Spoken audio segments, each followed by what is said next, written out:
salir de las alas de una mariposa, provocar un huracán en otra parte del mundo? ¿Pueden los grandes libros empezar a construirse con pequeños actos caóticos, actos casuales de la vida del autor? ¿Puede la teoría del caos dar una explicación de por qué en mayo de 1816 un grupo de jóvenes intelectuales propiciasen el nacimiento de dos de las obras de la literatura más influyentes del siglo XIX? Para que Byron y sus amigos pudieran coincidir en Villa Diodati, a orillas del lago Leman, y para que la visita de Percy Shelley y su pareja, una jovencísima Mary, se alargara varios días, tuvo que ocurrir nada menos que la erupción de un volcán en los mares del sur, que provocó un tsunami en las costas de Bali, inundó vastas extensiones en China, llenó los cielos del mundo entero de ceniza y de azufre, y en última instancia trajo a la lejanísima Europa el verano más frío del milenio. En una de esas noches en casa Diodati, Lord Byron, quizá alentado por la tormenta y por las lecturas de la tenebrosa antología alemana Fantasmagoria, lanzó el desafío de crear una novela de terror. John William Polidori, su médico y secretario, crearía el vampiro, y Mary Shelley concebiría Frankenstein. Para que la autora crease el gran icono de ciencia ficción romántica, debió ser hija del implicado filósofo radical William Goldwyn y de la activista feminista, la escritora y filósofa Mary Wollstonecraft. Para llegar a crear esa obra, debió perder a su madre días después del parto, debió sufrir el maltrato de su madrastra y el alejamiento de su amado padre. La joven Mary traslada su propia experiencia de orfandad a su criatura literaria.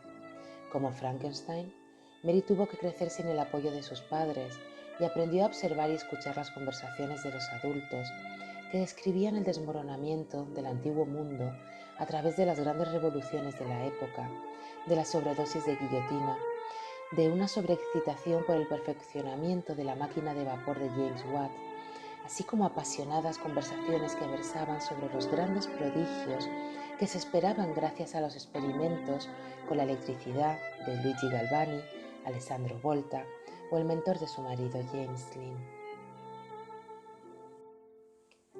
Para que podamos entender por qué la criatura terrible del libro de Shelley leía al joven Werther de Goethe, debemos conocer quién era Mary Shelley, cuáles fueron sus experiencias, en qué contexto histórico-político vivió, y sólo así entendemos sus motivaciones.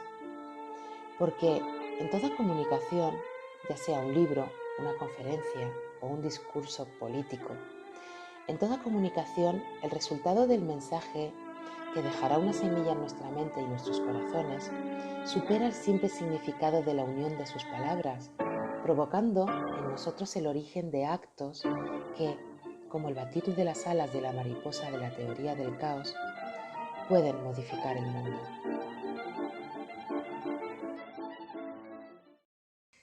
Hola, bienvenidos a Bitácora.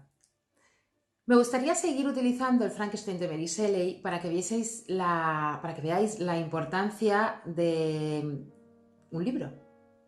¿Para qué puede servir un libro? Pues por ejemplo, puede servir para introducir dos conceptos que quiero introduciros en este vídeo, que es el de la intencionalidad presente en todo discurso comunicativo y por otro lado, el gran desafío que plantea desde mi punto de vista el desarrollo de la inteligencia artificial en ese camino hacia la transhumanización.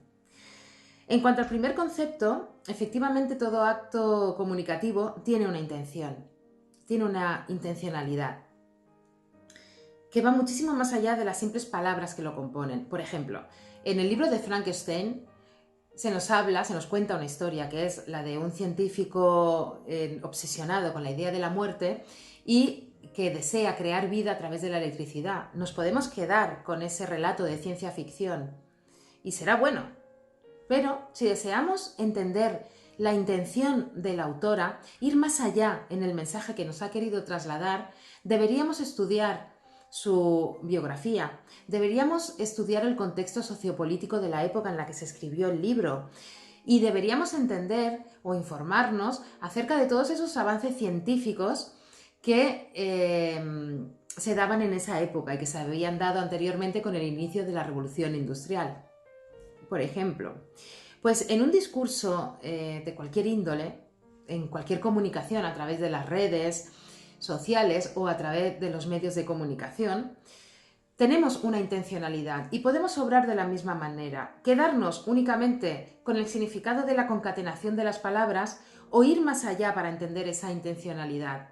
Tener en cuenta que las palabras son como semillas que crean, germinan, se introducen en nuestra mente y acaban germinando y creando pensamientos que pueden llegar a modificar nuestras pautas, nuestros actos, nuestras conductas.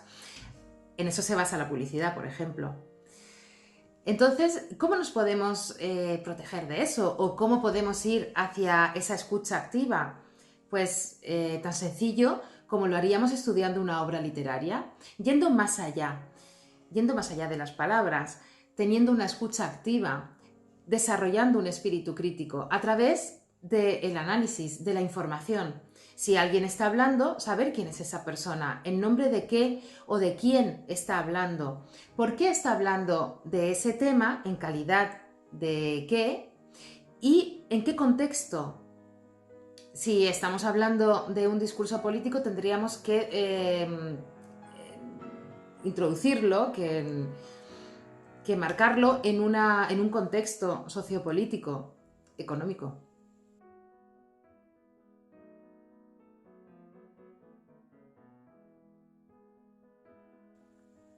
Y por otro lado, el segundo concepto que deseo introducir en este vídeo es, como os he dicho anteriormente, el gran desafío que plantea el desarrollo de inteligencia artificial. Si volvemos al Frankenstein de Shelley, vemos a ese científico obsesionado con crear esa vida, cosiendo miembros de cadáveres y de animales para conformar su ser, el ser al que le va a dar vida. De la misma manera, la autora utiliza diferentes estilos narrativos para conformar su historia y el hilo conductor es la evolución de la propia criatura. Y todo se sintetiza en una pregunta que le hace esta a su padre humano. Y es, ¿en algún momento pensaste en las consecuencias de tus actos?